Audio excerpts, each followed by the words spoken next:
Guys, for today's video ay magluluto nga tayo ng tilapyang may sabaw. Ayan, para daw madinamnam, request ni mother ko, yun daw gusto niya may sabaw na isda. Ayan, at mga seasoning, nakukulo ko na nga yung tilapia. Syempre, biniyak-biyak ko yun para magkasya sa amin. Tipid-tipid pag may time, mga Mars. Meron nga pala akong hack sa inyo guys. Di ba pagka kumukulo o tumatapon na yan sa ibabaw? So, meron akong gagawin para hindi siya umapaw pa at tumapon. Lalagyan nyo lang siya ng ganito, mantika sa palibot niya. Sa bunganga nung lalagyanan para hindi siya umapaw kapag kumukulo na. Diba tumatapon yan? Wow! Try nyo guys. Tingnan mo, hindi yan tatapon.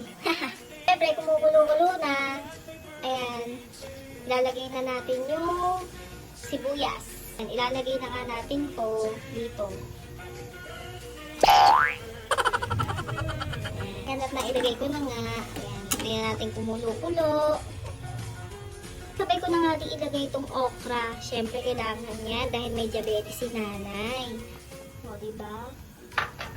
Kailangan niya yan eh. Ayan, kumukulo na. Ilagay ko na rin itong Knorr cube.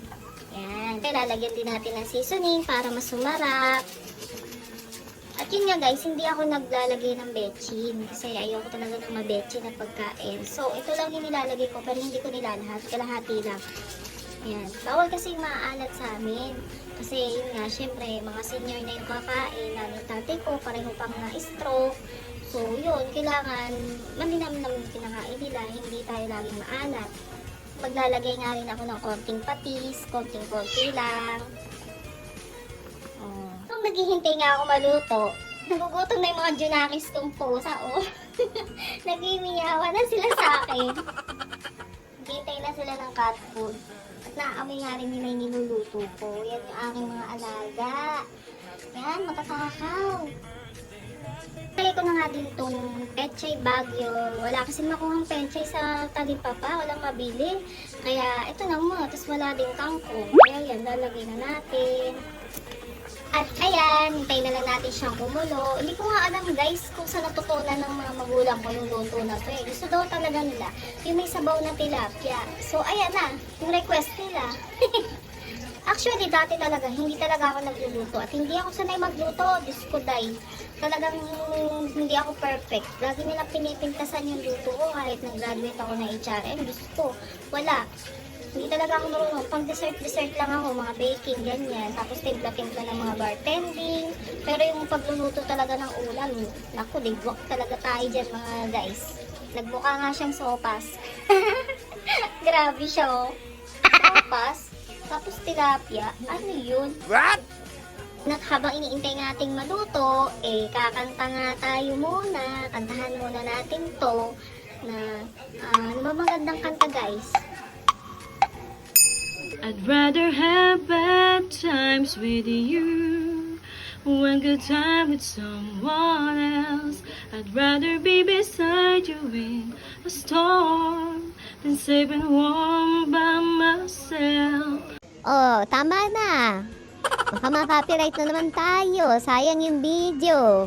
Ayan, kumukulo na guys. Wow! Naluluto na nga, kain na si Mother Earth ko. Umiiyak na, nagugutom na raw siya. Yun nga guys, di ba sabi ko sa inyo, hack yung kanina. Ayan, kumukulo na. Usually, pag ganyan, tumatapong talaga, umaapaw siya eh. Ngayon, tignan mo, di ba? Hindi siya umapaw. Dito lang siya sa loob. Sana all. Kumukulo, di ba guys? Ang galing. Siyempre, hindi mga natutunan natin, nag-aaral ako. Kahit pa paano, may stock knowledge pa din, Nax. Ano daw? What? Gina natin yung pampaasin. Asing ng mukha ko, char. Guys, tapos na. Finish. Wow! Hindi ko alam kung anong klaseng luto yan. May isabaw, tapos may mga ganyan sahog na gulay. Bahala na kayo kung anong tawag dyan, guys. Basta, magulang po lang yung nagturo niyan. So, daw nila mga ganyang luto. At syempre, may pa-flowers kasi ante. Wala muna tayong ngayon, guys. Mga fruits at saka, yung soft drink. Syempre, unhealthy yun. Tsaka yung butas. Low budget muna tayo, guys. Yan o, with flowers. Tara, kain tayo guys. That's it.